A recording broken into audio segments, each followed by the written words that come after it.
Hello everyone. Today we will solve from question number 6 of exercise 3.3 class 7 वाउक में। इससे पहले chapter 1, chapter 2 और chapter 3 की एक्सरसाइज 3.1, 2 और एक्सरसाइज 3.3 के भी 1 से लेकर 5 तक। इससे पहले जितने भी क्वेश्चन हैं आपके सभी क्वेश्चन के सभी पार्ट सॉल्व हो चुके हैं। अगर इससे पहले आपको कोई डाउट है किसी भी क्वेश्चन में तो आप नीचे डिस्कशन बॉक्स में जाकर उस लिंक पर जाकर वीडियो को देख सकते हैं। मैं नीचे डिस्क्रिप्शन बॉक्स में सभी वीडियो का लिंक दे दूंगा। चलिए स्टार्ट करते हैं question number 6 and question 6 is divide the following 7/9 divided by 14/27। हमें क्या करना है, रेशनल नंबर को रेशनल नंबर से हमें डिवाइड करना है इस क्वेश्चन में। इससे पहले क्वेश्चन में मल्टीपल करा था क्वेश्चन 5 में, जिससे पहले वीडियो में हो चुके हैं 5 तक। हम करते हैं 6। चलिए करते हैं फर्स्ट पार्ट।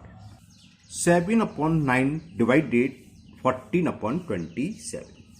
तो बहुत सिंपल है, डिवाइड भी बिल्कुल सेम मल्टीपल की तरह ही होता है। करना क्या, हमें केवल 2 काम करने हैं। एक डिवीजन को हमें मल्टीपल साइन में कन्वर्ट करना है, कर दिया है ना। अब जो डिवाइजर है यानी कि जिससे हम डिवाइड कर रहे हैं, डिवाइड के बाद है फ्रैक्शन रेशनल नंबर, उसका रेसिप्रोकल लिखना है, मल्टीप्लिकेटिव इनवर्स। वो आप जानते हो, न्यूमरेटर को डिनोमिनेटर में लिख दो और डिनोमिनेटर को न्यूमरेटर में। तो इसका रेसिप्रोकल क्या हो जाएगा, 27/14। और क्वेश्चन नंबर 5 में मल्टीपल हम सीख चुके। अब उसकी तरह सॉल्व कर लो। देखो 7 से कैंसिल है, 7 1 जा 7, 7 2 जा 14।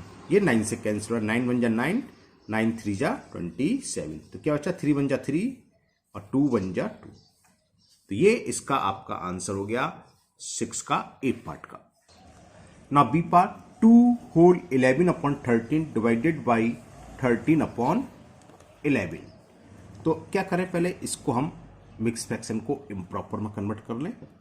ये जानते हो 13 2 जा, इसका मल्टीप्लिस में करते हैं, 13 2 जा 26, 26 प्लस 11 37। तो ये हो गया 37/13 और इसमें हमें डिवाइड करना है 13/11। अब फिर हम बता चुके इसको हम कैसे करेंगे, डिवीजन के सिंबल को मल्टीपल में कन्वर्ट करो और डिवाइजर का रेसिप्रोकल यानी कि 11/13। क्लियर, ये कोई किसी से कैंसिल नहीं हो रहा। तो न्यूमिनेटर का न्यूमरेटर मल्टीपल, डिनोमिनेटर का डिनोमिनेटर में। चलिए करते हैं 11 का 37। 11 7 जा 77, कैरी 7, 11 3 या 33 और 7 440 हो गया। तो 470 आ गया। 13 इंटू 13 का स्क्वायर होता है 169। तो 407/169 is the answer of B part. Clear. Now C part. C part में हमें दे रखा है -8/9 डिवाइडेड -16/27 लिखा तो सही, बोला गया था। ओके चलिए, अब तो आप सीख गए, होशियार हो गए मेरे अंदाज से। 8/9 माइनस के इंटू इसका रेसिप्रोकल 27/-16। माइनस से माइनस कैंसिल होता है या बल्कि होगी माइनस माइनस प्लस हो जाता है ना। तो हमने माइनस से तो माइनस हट गया, एक प्लस हो गया है ना। अब 8 से कैंसिल हुआ, 8 बन जा, 8 2 जा 16, 9 बन जा और 9 3 जा 27। तो इसका आंसर क्या हो गया, 3/2 is the answer of C part. तो मुझे उम्मीद है आपको ये क्वेश्चन बहुत अच्छे से समझ में आ गए होंगे। डिवीजन भी सेम मल्टीपल की तरह ही है ना। हमें बस क्या करना था, डिवीजन वाली साइन को मल्टीपल में कन्वर्ट, और जो डिवाइजर है यानी कि डिवीजन के बाद जो लिखा हुआ है उसका रेसिप्रोकल लिखना है और बाकी मल्टीपल की तरह काम करना है। Now last part of question number 6, D part. -4/25 divided by 8/70। तो बताइए क्या करें, डिवीजन के साइन को हम मल्टीपल में कन्वर्ट करें। सॉरी, -4/25 इंटू और इसका रेसिप्रोकल 17/8। 4 से कैंसिल हो जाएगा, 4 1 जा 4, 4 2 जा 8। अब तो कुछ कैंसिल हो नहीं रहा। 17 का -1 में मल्टीपल करेंगे, -17, 25 2 जा 50। ओके, तो ये क्वेश्चन 6 आपका कंप्लीट हुआ। Now question number 5। क्वेश्चन 7 अब आपकी वर्ड प्रॉब्लम शुरू हो गई है। चलिए करते हैं question 7। Ankit reads 1/3 of a story book on the first day. कोई स्टोरी बुक है, उसमें जितने भी पेज हैं उसका 1/3 पार्ट्स वो पढ़ लेता है फर्स्ट डे में, and 1/4 of the book on the second day, और सेकेंड डे उस बुक का 1/4 पार्ट रीड करता है। What part of the book is yet to be read by Ankit, Ankit के द्वारा अभी भी कितना बुक पढ़ना बाकी है, कितना पार्ट्स और पढ़ना बाकी है। तो देखिए रेशनल और फ्रैक्शन में हम क्या करते हैं, जब होल होता है उसको 1 मान लेते हैं। हमने मान लिया पेज नंबर कितने, टोटल पूरी बुक है 1, उसका 1/3 पढ़ लिया, 1/4 पढ़ लिया, कुल कितना पढ़ लिया, इन दोनों को ऐड कर लेंगे, है ना। अब जो बचा कितना है, 1 में से इन दोनों का जो सम आएगा ऐड करके उसको सबट्रैक्ट कर देंगे, तो यानी कि अंकित को इतना अभी और पढ़ना है। बात समझ में आ गया। तो सबसे पहले हम निकालेंगे इन दोनों को ऐड करके कुल अब तक कितना पढ़ लिया 2 दिन में। फर्स्ट डे पढ़ा 1/3 पार्ट, सेकंड डे पढ़ा 1/4 पार्ट। तो इन दोनों दिनों में कितना पार्ट्स पढ़ लिए टोटल, इन दोनों को प्लस कर दें, सीधी सी बात है। मान लो फर्स्ट डे 10 पेज पढ़ता है, सेकंड डे 15 पेज पढ़ता है, तो कुल कितने पेज पढ़ लिए, 10 + 15 25। यहाँ फ्रैक्शन में दे रखा है, इसको प्लस इसको कर देंगे, ठीक है ना। चलिए करते हैं। तो थोड़ी सी लैंग्वेज लिख लेते हैं। अंकित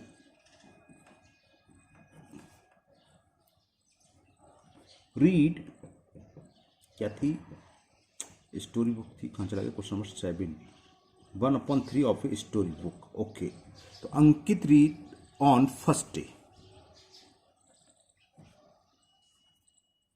1/3 of a story book, of a story, space कम है तो मैंने शॉर्ट में लिख दिया स्टोरी बुक। ओके, और सेकंड डे कितनी पढ़ रहा है,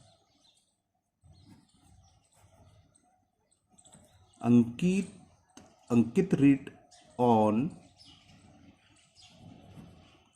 सेकंड डे, वो दे रखा है 1/4 ऑफ द बुक, ले रहा हूं छोटे में, ऑफ द बुक का 1/4 पार्ट। तो इन दोनों दिन में अंकित के द्वारा कुल कितना पार्ट्स पढ़ गया, वो लिख लो। अंकित रीड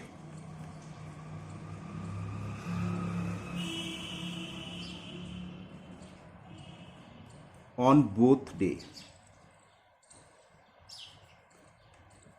1/3 + 1/4। अब ऐड करना तो जानते हैं, 3 और 4 का एलसीएम 12 होगा। 3 का डिवाइड 12 में करा, 3 4 जा 12, 4 टाइम्स के 4 बन जा 4, प्लस 4 का डिवाइड 12 में 3 टाइम्स 3 बन जा 3, तो ये 3 है, कुछ चलने में दिक्कत आ रही है से, है ना, रुक रुक के चलिए। 7/12 हुआ, इतनी तो पढ़ लिया, लेकिन इससे पूछा अभी कितना और पढ़ना है। क्या थी, what part of the book is yet to be read by Ankit. तो रिमेनिंग पार्ट्स निकाल दो, बस ऐसे लिख दो, रिमेनिंग पार्ट्स जो से पढ़ना है। अब कैसे निकालते हैं, होल को मानते हैं 1, और इसमें से 7/12 पार्ट्स ये रीड कर चुका है। 1 का मतलब 1/1, है ना। अब 1 और 12 का एलसीएम आ गया 12, 1 का डिवाइड 12 में 12 टाइम्स गया, 12 बन गया 12, 12 का डिवाइड 12 में 1 टाइम्स 1 7 7, तो 5/12। तो ये आपका आंसर हो गया। अंकित को अभी कितना और पार्ट पढ़ना है, what part of the book is yet to be read by Ankit, तो answer is 5/12। Okay, now next question number 8। The product of 2 rational number is 18/35।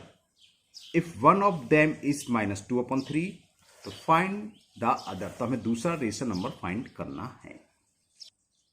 तो यहां क्या गिवन है पहले लिख लेते हैं।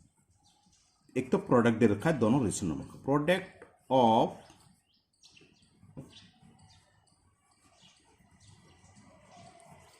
2 rational number,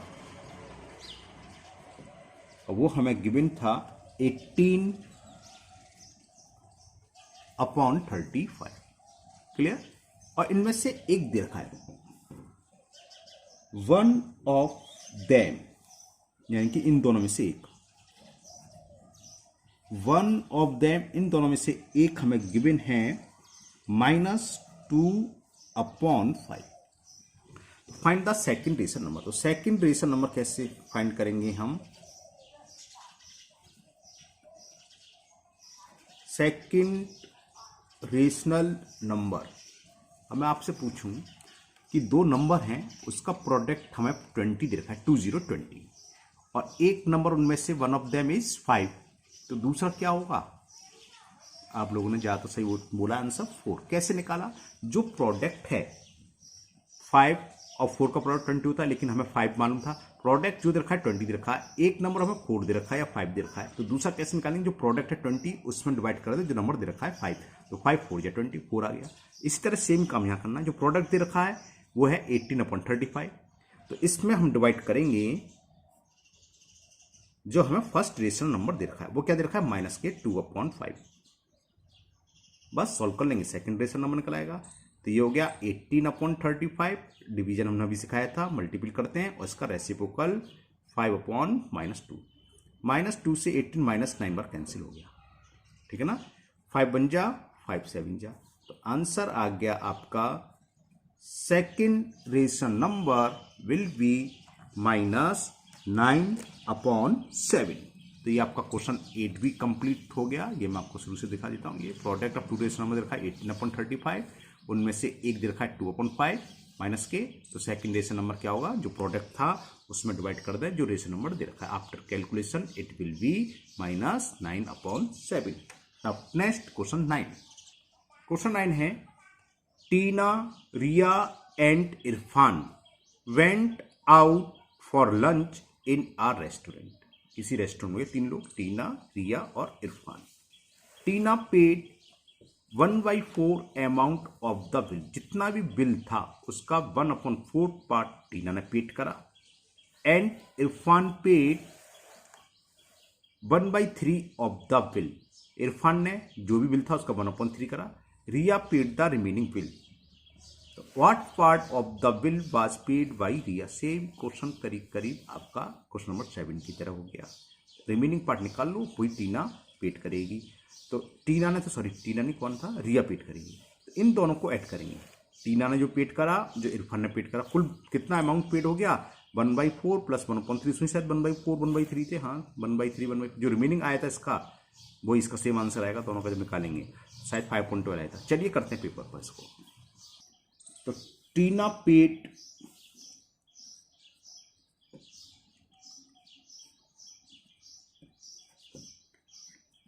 1/4 amount of the bill.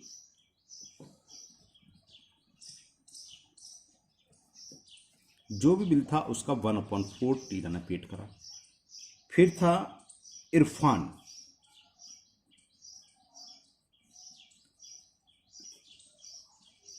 Irfan paid 1/3 amount of the bill. अब इन दोनों को कितना पेड कर दिया? अमाउंट पेड बाई बोथ, और ये अमाउंट से मतलब उसका पार्ट आएगा, टोटल अमाउंट का पार्ट है ना। अमाउंट पेड, अमाउंट क्या है? फ्रैक्शन भी ले सकते हो। Amount paid by both 1/4 plus 1/3, same digits है। इससे पहले वाला क्वेश्चन जो कहा था 6 था शायद, तो 7 था। 12 एलसीएम आ गया, 4 का डिवाइड 12 में करा, 4 3 12, 3 बन जा 3, 3 का डिवाइड 12 में 3 4 जा 12, 4 बन जा 4। तो 7/12 ऑफ द बिल,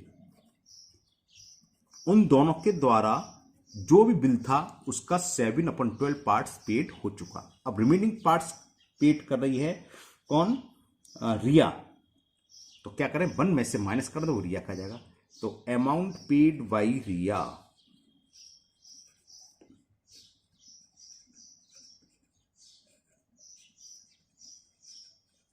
क्या करें? 1 में से इतना तो पेड हो चुका। इतने पार्ट्स, टोटल पार्ट्स हम मानते हैं हमेशा 1। 1 का मतलब कई बता दिया अपन, 1 होता ही है। 1 और 12 का एलसीएम 12 है ना। 1 का डिवाइड हमने 12 टाइम्स किया, 12 1 जा 12। 12 का डिवाइड 12 1 टाइम्स, 1 7 जा 7। तो आंसर 12 में से 7 सेट कर रहा, तो 5/12 पार्ट्स करेगी किसका? बिल का, of the bill. It is the solution of question number 9। अब एक बार और देखिए शुरू से। इसमें देखा था टीना ने कुल बिल का 1/4 पार्ट्स पेड करा। इरफान में जो भी बिल था उसका 1/3। तो अब तक कुल कितना पेड हो गया? इन दोनों को ऐड कर दें, 1/3 प्लस 1/4, 7/12 पार्ट्स बिल का पेड हो गया। रिमेनिंग कर रही थी रिया, तो अमाउंट पेड बाई रिया, पूरे को हम हमेशा क्या बनते हैं 1, तो 1 में से इसको माइनस कर दिया, सॉल्व करा, आंसर आ गया 5/12 parts. Okay, now last question of this exercise, question number 10, and the question is, Anil spent 1/4 of his monthly income on food. उसकी जितनी भी इनकम है उसका 1/4 पार्ट वो खाने पर खर्च करता है, 2/5 ऑन अदर एक्सपेंस, और बाकी टोटल इनकम का 2/5 अदर एक्सपेंस पर खर्च करता है, and donate 1/6 of his monthly income, और उसकी जो भी मंथली इनकम है उसका 1/6 पार्ट वो डोनेट कर देता है for education of orphan children, जो अनाथ बच्चे हैं उनकी एजुकेशन पर खर्च कर देता है. If he was left with 10,000 rupees तो फाइंड हिज मंथली इनकम. अब उसके पास ऐसा करने के बाद भी 10,000 रुपीज उसके पास बच रहे हैं, तो हमें उसकी मंथली इनकम फाइंड करनी है. चलिए करते हैं. अब टोटल उसने कितना खर्च करा ये लिख लो अनिल ने.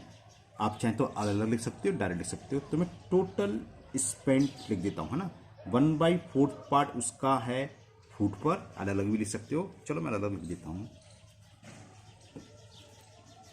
अनिल स्पेंड ऑन फूड वो है 1/4 of salary, monthly income, of monthly income, या सैलरी क्या लिखा हुआ इसमें, मंथली इनकम यूज है. मंथली इनकम तो सैलरी होती है, सैलरी लिख दे रहा हूँ. अच्छा, सैलरी से मतलब नहीं है, अगर वो बिजनेसमैन है तो वही सैलरी नहीं होगी, ठीक है. इनकम ही लिख लेना आप लोग. 1/4 ऑफ मंथली इनकम, नीचे में मंथली इनकम लिख दूंगा. और Anil spend on other expense, और जितना भी अलग खर्चा है उस पर कितना खर्च कर रहा है, ऑन अदर एक्सपेंसेस, वो है 1/6 ऑफ इनकम, मंथली इनकम, ठीक है ना. और लास्ट और था डोनेट कर रहा है. अनिल डोनेट, और कितना कर रहा है 1/6. 1/6 इसमें 1/6 है, ये मैं गलत लिख गया. ये 1/6 नहीं था, ये 2/5 है. 1/6 तो मैं डोनेट वाला लिख गया. 2/5 ऑफ इनकम, 1/6 ऑफ इनकम. कुल इतना खर्च करा, तो टोटल उसने सैलरी का कितना पार्ट्स खर्च कर दिया, इन तीनों को ऐड कर दें. टोटल स्पेंट बाई अनिल के द्वारा कुल कितना खर्च हो गया, सैलरी का कितना पार्ट्स, 1/4 पार्ट्स उसने फूड पर, 2/5 उसने अदर एक्सपेंस पर, और 1/6 पार्ट उसने डोनेट करा. 4, 5, 6 का जब एलसीएम लेंगे तो ये 60 आ जाएगा, ठीक है ना. ये आप डायरेक्ट लिख सकते हैं, अगर आपको नहीं आता है तो आप सामने शो कर सकते हैं. 4 का डिवाइड 60 में 15 टाइम्स किया, 15 बन जा 15. 5 का डिवाइड 60 में 12 टाइम्स किया, 12 2 जा 24. 6 का डिवाइड 6 में 10 बन जा 10. तो कितना हो गया ये 20, 15 और 24, 29, 10, 39. 39 क्या हुआ, 39 तो ये हुआ 2, 3, 49. 49/60 parts of income, monthly income. अब अनिल ने कुल सैलरी का 49/60 तो स्पेंड कर दिया. अब बच्चा क्या, रिमेनिंग पार्ट्स क्या हुआ, हमने बताया था जब कभी पार्ट फ्रैक्शन में दे रखा हो तो होल माना था 1, यानी कि इनकम है उसकी 1, तो 1 में से इसको माइनस कर दें तो वो रिमेनिंग पार्ट्स हो जाएगा. ओके, तो remaining amount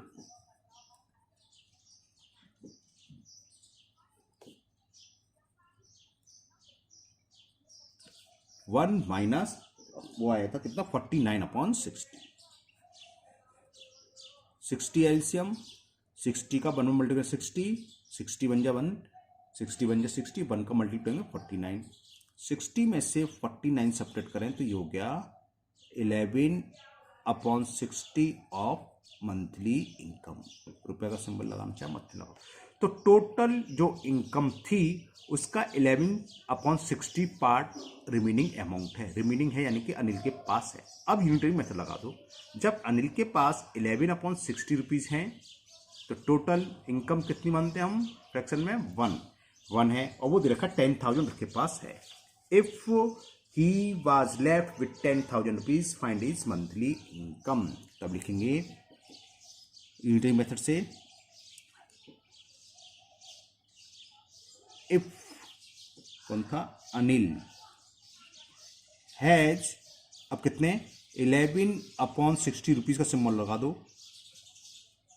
then monthly income is